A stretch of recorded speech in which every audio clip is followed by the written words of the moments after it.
माजी पालकमंत्री आमदार विजयकुमार देशमुख यांच्या हस्ते वडार गल्ली येथे सुमारे 350 बांधकाम कामगारांना संसारोपयोगी साहित्य वाटप करण्यात आले।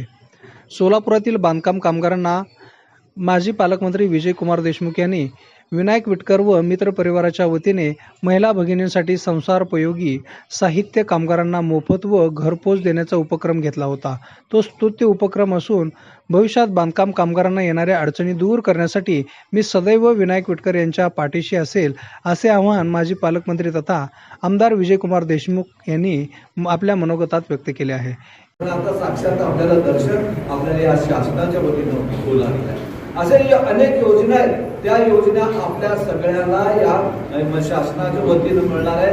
म्हणून तुम्हाला सगळ्यांना सांगतो, या योजनेचा लाभ घ्यावा आणि या शासनाने ज्या प्रकारे आपल्या भागातल्या ज्या मूलभूत सुविधा आहेत, रस्ते असू द्या, ड्रेनेज असू द्या किंवा पिण्याचा पाण्याचा प्रश्न असू द्या, नळाचा प्रश्न असू द्या, आपल्या या भागातल्या मागच्या रोडला तर आम्ही कधीच जात नव्हतो, पण विनायक विटकर या भागातून नगरसेवक झाल्यापासून आम्ही या भागातून जाऊ शकू लागलो। म्हणजे स्वच्छता करणं किंवा आपल्या भागातल्या लोकांना, आपल्या नागरिकांना ज्या मूलभूत सुविधा मिळवून देणं, यासाठी या प्रसंगी नगरसेवक विनायक विटकर, सामाजिक कार्यकर्ते राजू हौशेट्टी, कामटे विचार मंचचे योगेश कुंदूर, युवा नेते अश्विन पाथरोडकर, देविदास इरकल, वैभव मुद्दे, योगेश अलकुंटे, अनिल शिंगाडे, अमृत कंदलगावकर, नागेश अलकुंटे, सचिन अलकुंटे, पंकज विटकर, मनोज विटकर, विनायक कुलकर्णी, अनिकेत विटकर, निलेश यंपुरे, नागेश कंदलगावकर, सुनील यंपुरे तसेच दयावान ग्रुपचे पदाधिकारी तसेच सदस्य यांची उपस्थिती होती।